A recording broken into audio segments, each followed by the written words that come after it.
खुदावंद मसीह में मेरे अज़ीज़ों, आज मैं आपके सामने बाइबल की एक बड़ी खूबसूरत तारीख आपके सामने रखना चाहता हूँ। आज हम जानते हैं कि इस्राइल एक मुल्क है, छोटा सा मुल्क है, लेकिन इल्मी ताकत, साइंस की ताकत, तिजारती ताकत और इसकी इकोनॉमिकल पावर दुनिया के बेहतरीन मुल्क में शामिल होती है। आज हम देखेंगे कलाम मुक़द्दस के हवाले से कि बाइबल मुक़द्दस इस्राइल के मुतालिक क्या कहती है। आप जानते हैं कि इस्राइल असल में हज़रत याकूब का नाम है। आज मैं आपके सामने हवाला पढ़ूंगा। आप देख सकते हैं कलाम मुक़द्दस में पैदाइश की किताब उसका 32वां बाब और उसकी 22वीं से इसकी 30वीं आयत तक कलाम मुक़द्दस में यूं मरकूम है, और वो उसी रात उठा और अपनी दोनों बीवियों, दोनों लौंडियों और 11 बेटों को लेकर उनको यबूक के घाट से पार उतारा और उनको लेकर नदी पार कराया और अपना सब कुछ पार भेज दिया। और याकूब अकेला रह गया और पोप फटने के वक्त तक एक शख्स वहां उससे कुश्ती लड़ता रहा। जब उसने देखा कि वो उस पर गालिब नहीं होता तो उसकी रान को अंदर की तरफ से छुआ और याकूब की रान की नस उसके साथ कुश्ती करने में चढ़ गई और उसने कहा, मुझे जाने दे, क्योंकि पोप फट चली। याकूब ने कहा कि जब तक तू मुझे बरकत ना दे मैं तुझे जाने नहीं दूंगा। तब उसने उससे पूछा कि तेरा नाम क्या है? उसने जवाब दिया, याकूब। उसने कहा कि तेरा नाम आगे कोई याकूब नहीं बल्कि इस्राइल होगा, क्योंकि तूने खुदा और आदमियों के साथ जोर आजमाई की और गालिब हुआ। तब याकूब ने उससे कहा कि मैं तेरी मिन्नत करता हूँ कि तू मुझे अपना नाम बता दे। उसने कहा कि तू मेरा नाम क्यों पूछता है? और उसने उसे वहाँ बरकत दी। और याकूब ने उस जगह का नाम फिनिएल रखा और कहा कि मैंने खुदा को रूबरू देखा तो भी मेरी जान बची रही। पाक कलाम का पढ़ा और सुना जाना मेरे लिए, आप सब के लिए बाइस बरकत हो। मेरे अज़ीज़ों, आप देखें कि कलाम मुक़द्दस हमें बताता है कि याकूब बरकत के लिए पूरी ज़िंदगी का अगर आप उसका तज्ज़िया करें तो वो कलाम मुक़द्दस बताता है कि वो बरकत का भूखा रहा। जहाँ भी उसको बरकत के हसूल का मौका मिला उसने बरकत को हासिल करने के लिए हर हरबा इस्तेमाल किया और बरकत लेकर रहा। यानी उसने बरकत के लिए एक ज़िद्दी तबीयत पाई थी, जैसा कि इस हवाले में भी आप देखते हैं कि उसने खुदा के साथ भी जोर आजमाई की।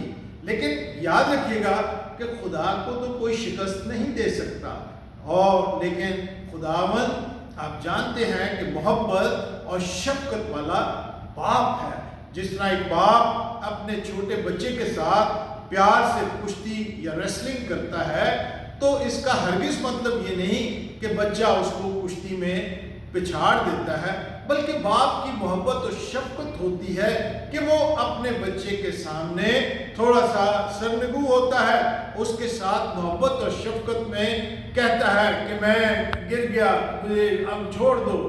यहाँ पे कुछ ऐसा ही मामला बुजुर्ग याकूब के साथ है। बुजुर्ग याकूब बढ़ चढ़ कर कुश्ती कर रहे हैं और खुदावंद से उसका नाम पूछ रहे हैं, और खुदावंद से उसने कहा कि तू मुझे बरकत दे तो मैं तुझे जाने दूंगा। और खुदावंद ने उसकी रान के पट्टे को खींचा और वो दब गई और उसकी जो ताकत थी वो ढीली पड़ गई। खुदा तो फिर खुदा है, لیکن اس نے خداوند نے کہا کہ تو نے آدمیوں اور خدا کے ساتھ زور آزمائی کی اور غالب ہوا۔ غالب ہوا سے مراد کہ تو برکت لینے میں کامیاب ہوا۔ سو خداوند نے اس سے کہا کہ تیرا نام آگے کو یعقوب نہیں بلکہ اسرائیل ہوگا، اور خداوند وہاں سے پھر چلا گیا، اور یعقوب نے اس جگہ کا نام فنیل رکھا کہ میں نے خداوند کے ساتھ ملاقات کی اور میری جان بچی رہی۔ اب میں آپ کے سامنے تھوڑا سا بیان کرتا ہوں کہ اسرائیل جو ہے اس کے پاس کون سی طاقت ہے۔ اگر ہم کلام مقدس میں دیکھیں گنتی کی کتاب اور اگر ہم اس کا مطالعہ کریں تو یہاں پہ آپ دیکھ سکتے ہیں گنتی کی کتاب کے 23ویں باب میں 19ویں آیت سے لے کر اس کی 23ویں آیت تک کلام مقدس میں یوں لکھا ہے، خدا انسان نہیں کہ جھوٹ بولے اور نہ وہ آدم زاد ہے کہ اپنا ارادہ بدلے۔ کیا جو کچھ اس نے کہا اسے نہ کرے، یا جو فرمایا ہے اسے پورا نہ کرے؟ دیکھ مجھے تو برکت دینے کا حکم ملا ہے، اس نے برکت دی ہے اور میں اسے پلٹ نہیں سکتا۔